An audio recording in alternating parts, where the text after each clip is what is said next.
Sir ನಮಸ್ಕಾರ ರೀ. Sir ನಮಸ್ತೆ ಸರ್. ಯಾವ ಊರು ತಮ್ಮದು? ನಮ್ದು ಬಾಗೇಪಲ್ಲಿ ತಾಲೂಕು ಚೋಳೂರು ಅಂತ ಹೇಳಿ. ಚೋಳೂರು ಅಂದ್ರೆ ತಮಿಳುನಾಡು ಕರ್ನಾಟಕ ಬಾರ್ಡ್ರ? ಕರ್ನಾಟಕ ಆಂಧ್ರ ಬಾರ್ಡರ್ ಅಲ್ಲಿ ಇರುವುದು ಸರ್. ಓಕೆ ಸರ್, ಇಲ್ಲಿ ಡಾಕ್ಟರ್ ಪಿ.ಕೆ. ಪ್ರವೀಣ್ ಬಾಬು ಅವ್ರ ಹತ್ರ ದಾವಣಗೆರೆಗೆ ಎಷ್ಟು ವರ್ಷಗಳ ಹಿಂದೆ ಭೇಟಿ ಮಾಡಿದ್ರಿ? ಸರ್ 3-4 ವರ್ಷಗಳ ಹಿಂದೆ ಭೇಟಿಯಾಗಿದ್ದೆ. ಏನ್ ತೊಂದರೆಗೆ?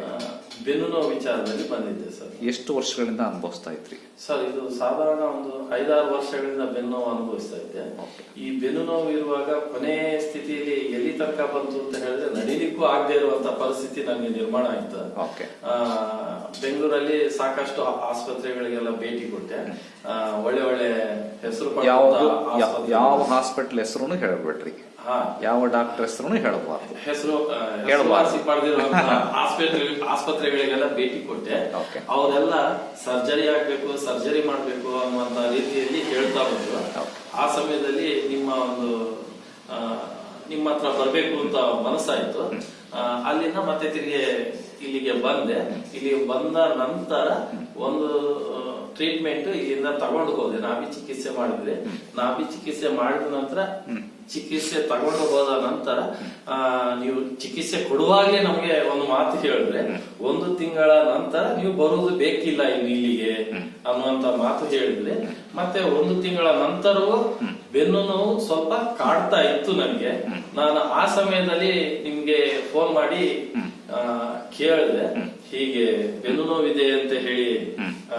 ಸರ್ ನೀವು ಬರುದು ಬೇಡ ಅಂತ ಹೇಳ್ತಿದ್ರಿ, ಆದ್ರೂ ಸಹ ನನ್ಗೆ ಬೆನ್ನು ನೋವು ಆಗ್ತಾ ಇದೆ, ಬೆನ್ನು ನೋವು ಕಾಡ್ತಾ ಇದೆ ಅನ್ನುವಂತ ಮಾತು ಹೇಳಿದೆ.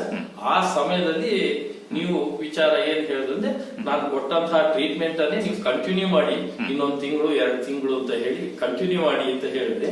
ಅದೇ ಪ್ರಕಾರವಾಗಿ ನಾನು ಕಂಟಿನ್ಯೂ ಮಾಡಿದೆ, ಮುಂದುವರೆಸಿದ ನಂತರ ಸಂಪೂರ್ಣವಾಗಿ ನನಗೆ ಗುಣ ಆಯ್ತು. ಈಗ ಮೊದಲಿನ ಸ್ಥಿತಿಗೆ ನಾನು ಈಗ ಬೆನ್ನು ನೋವು ಇಲ್ಲದೆ ಇರುವಂತ ಸ್ಥಿತಿಯಲ್ಲಿ ಇದ್ದ ಸ್ಥಿತಿಗೆ ಈಗ ಬಂದಿದ್ದೇನೆ.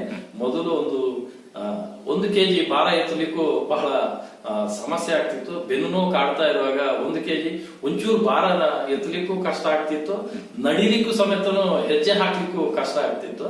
ಅಂತದ್ದು ಈಗ ಬೇಕಿದ್ರೆ 100 kg ಭಾರ ಎತ್ತುವಷ್ಟು ಒಂದು ಕಾನ್ಫಿಡೆಂಟ್, ಸೆಲ್ಫ್ ಕಾನ್ಫಿಡೆಂಟ್ ಬಂದಿದೆ.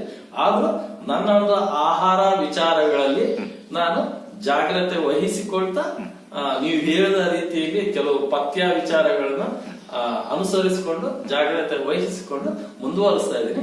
ಸಂಪೂರ್ಣವಾಗಿ ಈಗ ಗುಣಮುಖ ಆಗಿ ಬಹಳ ಸಂತೋಷದಿಂದ ಇದ್ದೀನಿ. ನೀವು ಚೆನ್ನಾಗಿದ್ದಕ್ಕೆ ನಿಮ್ಮ ಫ್ರೆಂಡಿಗೆ ಕರ್ಕೊಂಡ್ ಬಂದಿದ್ದೀರಿ. ನಾನು ಈಗ ಈ ಒಂದು ವಿಚಾರದಲ್ಲಿ ಗುಣ ಆದ ವಿಚಾರ ಫ್ರೆಂಡಿಗೆ ಹೇಳಿದೆ, ಸ್ನೇಹಿತರು ಹೋಗಿ ಬರೋಣ ಅಂತ ಹೇಳಿ ಈ ದಿನ ಇಲ್ಲಿ ಬಂದಿದ್ದೀವಿ ಸರ್. ನಿಮಗೀಗ ಮೊಣಕಾಲು ಸೌದಿದೆ ಅಂತ ಹೇಳಿದ್ರು, ಅದನ್ನ ಆಪರೇಷನ್ ಮಾಡ್ಬೇಕು ಅಂತ ಹೇಳಿದ್ರು. ಆಪರೇಷನ್ ಎಷ್ಟು ಖರ್ಚು ಆಗ್ಬೋದು ಅಂತ? ಒಂದೊಂದು ಕಾಲಿಗೆ 3.5 ಲಕ್ಷ 7 ಲಕ್ಷ ಆಗ್ತದೆ. ಒಂದು ಕಾಲಿಗೆ 3.5 ಲಕ್ಷ ಅಂದ್ರೆ 7 ಲಕ್ಷ ರೂಪಾಯಿ ಆಗ್ತದೆ. ಏನೋ ತೊಂದರೆ ಆಗಲ್ಲ ಅಂತ ಹೇಳಿದ್ರು. ಆದ್ರೆ ನನ್ಗೆ ವರ್ಜಾಂಟಿ ಹೊಟ್ಟೋಗ್ಬಿಡೋದು, ನಾನು ಮಾಡಿಸ್ಕೊಳ್ತಾ ಇಲ್ಲ. ನಮ್ಮ ಸ್ನೇಹಿತರು ತುಂಬಾ, ನಾನು 1ನೇ ಕ್ಲಾಸಿಂದ ಕ್ಲಾಸ್ಮೇಟ್, ನೀನು ಅಲ್ಲಿ ಹೋಗಲೇ ಬೇಡ, ಫಸ್ಟ್ ಇಲ್ಲಿ ಹೋಗ್ಬಿಡೋಣ, ಆಮೇಲೆ ಬೇಕಾದ್ರೆ ನೀನ್ ಏನ್ ಬೇಕಾದ್ರೆ ಡಿಸೈಡ್ ಮಾಡ್ಕೊ ಅಂತ ಹೇಳಿದ್ರು. ಅದಕ್ಕೆ ಅದಕ್ಕೆ ಡಾಕ್ಟರ್ ಪ್ರವೀಣ್ ಹತ್ರ ಬಂದಿದ್ದೀವಿ. ಆಮೇಲೆ ನಿಮ್ಮ ಫ್ರೆಂಡ್ ಹೇಳ್ತಿರೋದೆಲ್ಲ ಸತ್ಯನ್ರ? ಅವ್ರ ವಿಷಯ 100% ನಾವೇ ನೋಡಿದ್ವಲ್ಲ, ನೀವೇ ನೋಡಿದಿರಿ? ನಾವೇ ನೋಡಿದ್ವಲ್ಲ. ಅವ್ನು ಹೆಂಗಿತ್ತು ಮೊದ್ಲು ಹೆಂಗಿದ್ದ, ನಾನು ಕ್ಲಾಸ್ಮೇಟ್ 1ನೇ ಕ್ಲಾಸಿಂದ ಕ್ಲಾಸ್ಮೇಟ್ ಅವ್ರು. ಅವ್ರು ಹೆಂಗಿದ್ ಒದ್ದಾಡ್ತಾ ಇದ್ದ. ನಮ್ಮ ಮನೆಗೆ ಬೆಂಗಳೂರಲ್ಲಿ ಬರ್ತಾ ಇದ್ದ. ನಾನು ಬೆಂಗಳೂರಲ್ಲಿ ಇರೋದು ಇವಾಗ. ನಮ್ ಸ್ವಂತ ಅವ್ರ ಕೇಳಿದ್ರು.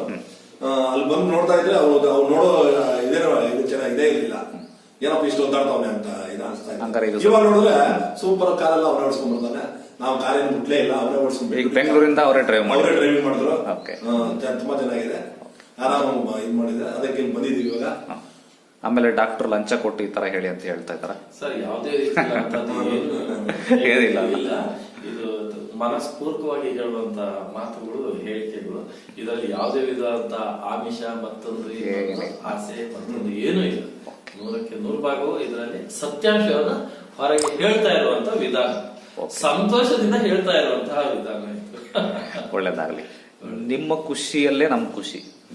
ನೀವು ಸಕ್ಸಸ್ ಆದ್ರೆ ಅದು ನಮ್ ಸಕ್ಸಸ್, ನೀವು ಆರಾಮಾದ್ರೆ ನಮ್ ಸಕ್ಸಸ್. ಅದು ಒಳ್ಳೇದಾಗೋದಕ್ಕಿಂತನೂ ನಾವು ಕಂಡುಹಿಡಿದಿರಂತ ಫಾರ್ಮುಲಾ ಸಕ್ಸಸ್ ಆಯ್ತು ಅಂತ ನಮ್ಗೆ ಖುಷಿ. ಹೌದು. ಈಗ ನಾವು 3-4 ತಲೆಮಾರುಗಳಿಂದ ನಾವು ಆಯುರ್ವೇದ ಚಿಕಿತ್ಸೆ ಮಾಡ್ತಾ ಇರೋದು. ಅವ್ರು ಮಾಡಿಕೊಟ್ಟಿರೋ ಫಾರ್ಮುಲಾಸ್, ತಂದೆಯವರು ಅವ್ರು ಮಾಡಿರೋಂಥದ್ದು. ಸರ್ ನಿಮ್ದು ಎಲ್ಲಾ ವಿಡಿಯೋಗಳನ್ನ ನಾನು ಸಬ್ಸ್ಕ್ರೈಬ್ ಮಾಡಿ, ನಿಮ್ಮ ಎಲ್ಲಾ ವಿಡಿಯೋಗಳು ನೀವು ಹೇಳಿದ ವಿಧಾನದಲ್ಲೇ ನಾನು ಸಾಕಷ್ಟು ಜನರಿಗೆ ಹೇಳ್ತೀನಿ ಸರ್. ಒಂದು ಹಾಲು ಅಮೃತ ಹೇಗಾಗ್ತದೆ, ವಿಷ ಹೇಗಾಗ್ತದೆ, ಅಮೃತ ಯಾವ ಸಮಯದಲ್ಲಿ ಅಮೃತ ಆಗ್ತದೆ, ಯಾವ ಸಮಯದಲ್ಲಿ ಅದು ವಿಷ ಆಗ್ತದೆ. ಅದೇ ಇನ್ನೊಂದು ಸರ್, 2-3 ವರ್ಷ ಮೊದಲೇ ಹೇಳಿದ್ರು ನನಗೆ, ನಾನು ಅವಾಗ ನಂಬಲಿಲ್ಲ. ಅವಾಗ ನಂಗೆ ಅವಳ ಪ್ರಾಬ್ಲಮ್ ಇತ್ತು, ಅವಳ ಬಂದ್ಬಿಟ್ಟು ಇಷ್ಟೊಂದು ಕ್ಯೂರ್ ಆಗ್ತಾ ಇದ್ದೇನೋ, ನಾನು ನಂಬಲಿಲ್ಲ. ಅವ್ನು ಕ್ಯೂರ್ ಆದ್ಮೇಲೆ ನಾನು ಇಲ್ಲ ಕರೆಕ್ಟ್. ಅದೇ ಕೆಲಸ ಬಗ್ಗೆ ನೀವೀಗ ಈಗ ಬಂದಿರೋದೇ ರೈಟ್ ಟೈಮ್. ಅವ್ರು ನೋಡಿದ್ಮೇಲೆ ನಿಮ್ ಕಾನ್ಫಿಡೆನ್ಸ್ ಬಂದಿರೋದೇ ಕರೆಕ್ಟ್. ಸರ್ ನನಗೆ 2-3 ಪೇಷಂಟ್ ಕರ್ಕೊಂಡು ಬಂದಿದ್ದೀರಾ? ಅವರು ನಮ್ಮ ಚೇಳೂರಲ್ಲಿ ಹೆಸರು ಪಡೆದಂತಹ ರೆಡ್ಡಿ ಅಂತ ಹೇಳಿ, ರೆಡ್ಡಿ ಒಂದು ತಲೆ ಆ ರೆಡ್ಡಿಯ ಹೆಂಗಸನ್ನೇ ಇಲ್ಲಿ ಕರ್ಕೊಂಡು ಬಂದು ನನಗೆ ಇಲ್ಲಿಂದ ಹೋಗೋ ಕಾಲಿಗೆ ಕೈ ಮುಗಿದ್ರು ಸರ್. ಬಹಳ ಒಳ್ಳೆ ಕೆಲಸ. ಅವ್ರಿಗೆ ಏನಾಗಿತ್ತು ಹೇಳಿ? ಬೆನ್ನು ಕಮ್ಮಿ ಆರಾಮಾಯ್ತಲ್ಲ, ಫಸ್ಟ್ ಕ್ಲಾಸ್. ಈಗ ಅವರು ಬ್ಯಾಲೆನ್ಸ್ ಮಾಡ್ಕೊಂಡು ಅವ್ರು ಸೇಮ್ ನಾನು ಹೇಳಿದ್ದೆ ಮೊದಲಲ್ಲಿ, ಯಾರು ಬರುದಾದ್ರೂ ಮೊದಲು ಪಥ್ಯದ ವಿಚಾರ ನಾನು 100% ಹೇಳು. ಪಥ್ಯ ಆಯ್ತು ಅಂತ ಹೇಳಿದ್ರೆ ಬನ್ನಿ, ಪಥ್ಯ ಆಗುದಿಲ್ಲ ಮಾಡ್ಲಿಕ್ಕೆ ಅನ್ನೋದಾದ್ರೆ ಆಯುರ್ವೇದ ನಿಂತಿರೋದೇ ಅದ್ರ ಮೇಲೆ. ನಾವು ಹೆಂಗ್ ಬೇಕಂತ ತಿನ್ಕೊಂಡು ಕಾಯಿಲೆ ವಾಸಿ ಮಾಡ್ಕೊಂತೀವಿ ಅಂದ್ರೆ ಆಗಲ್ಲ, ಆಗೋದಿಲ್ಲ. ನಾನು ಸಾಕಷ್ಟು ನಾನು MBBS ಅವ್ರಿಗೂ ಟ್ರೀಟ್ಮೆಂಟ್ ಕೊಡೋರ್ಗು ಒಂದು ಗಾಯ ಆಗ್ತದೆ, ಸೆಫ್ಟಿಕ್ ಆಗ್ತದೆ, ನೀರ್ ತಾಕಿಸ್ಬೇಡ ಸೆಫ್ಟಿಕ್ ಆಗ್ತದೆ ಅಂತ ಹೇಳ್ತಾರೆ. ಅಲ್ಲಿ ಹೇಗೆ ಹೇಳುವಾಗ ನಾವು ಅನುಸರಿಸುವ ಅದೇ ವಿಧಾನದಲ್ಲಿ ಆಹಾರ ಪದ್ಧತಿಯಲ್ಲೂ ನಮಗೆ ಆಯುರ್ವೇದದಲ್ಲಿ ಹೇಳ್ತಾರೆ. ನಾವು ಅದನ್ನು ಅನುಭವಿಸ್ಬೇಕು, ನಾವು ಅದನ್ನು ಅನುಸರಿಸ್ಬೇಕು. ಅನುಸರಿಸ್ತೇ ನನಗೆ ಗುಣ ಆಗಿಲ್ಲ ಗುಣ ಆಗುದಿಲ್ಲ, ಯಾವ್ದು ಏನು ಗುಣ ಆಗುದಿಲ್ಲ. ಆಗ್ಲಿ ಸರ್, ದೇವ್ರು ಒಳ್ಳೇದ್ ಮಾಡ್ಲಿ. ನಾನು ಕೊಡ್ತೇನೆ ಮೆಡಿಸಿನ್ಸ್, ನಿಮಗೂ ಕೂಡ ಫಾಲೋ ಮಾಡ್ರಿ. Okay, thank you very much sir.